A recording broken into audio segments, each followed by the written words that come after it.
ये topic NCERT में नहीं है बट जेईई और नीट दोनों में आता है। Distance of closest approach of alpha particle to a nucleus. When alpha particle comes closer towards the nucleus, तो वहाँ पे क्योंकि दोनों पे पॉजिटिव चार्ज है तो रिपल्शन होता है and this distance is represented by R not. तो काइनेटिक एनर्जी अपनी इनिशियल काइनेटिक एनर्जी के साथ जब वो उसको न्यूक्लियस को अप्रोच करता है तो maximum kinetic energy of alpha particle according to NCERT is 7.7। तो when it comes closer to the nucleus तो उसकी जो काइनेटिक एनर्जी होती है इट बिकम्स जीरो, क्योंकि काइनेटिक एनर्जी जो होती है वो कन्वर्ट हो चुकी होती है पोटेंशियल एनर्जी में, यानी कि वर्क करने में against electrostatic field. So the distance of the alpha particle from the nucleus is infinite. Why? Because nucleus का साइज क्या है? छोटा है, तो अल्फा पार्टिकल का जो डिस्टेंस होगा न्यूक्लियस से वो इनफाइनाइट हो जाएगा।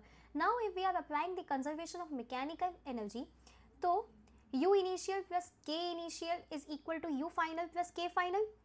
तो U इनिशियल क्या होगा? इनिशियल तो पोटेंशियल एनर्जी क्या थी? जीरो, क्योंकि we know that potential energy between two charge particles क्या होता है? K Q1 Q2 अपॉन में R।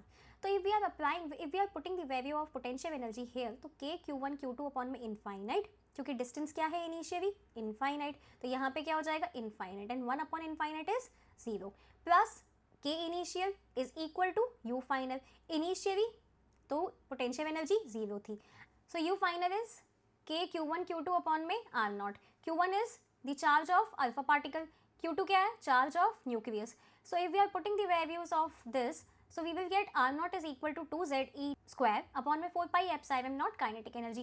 So I can say that कि when kinetic energy is maximum, R naught is minimum. So यहाँ से अगर हमें R naught पता है तो we can calculate the radius of nucleus. So Z हमें पता है 79, 1 upon 4 pi epsilon naught is 9 into 10 raised to the power 9, तो R naught आ जाएगा। So यहाँ से हमें actual gold radius भी निकल जाएगा which is 6 FM and R naught हमें पता चल चुका है। सो अब आप इस क्वेश्चन को सॉल्व करो एंड आंसर मुझे इसका कमेंट सेक्शन में भेजो।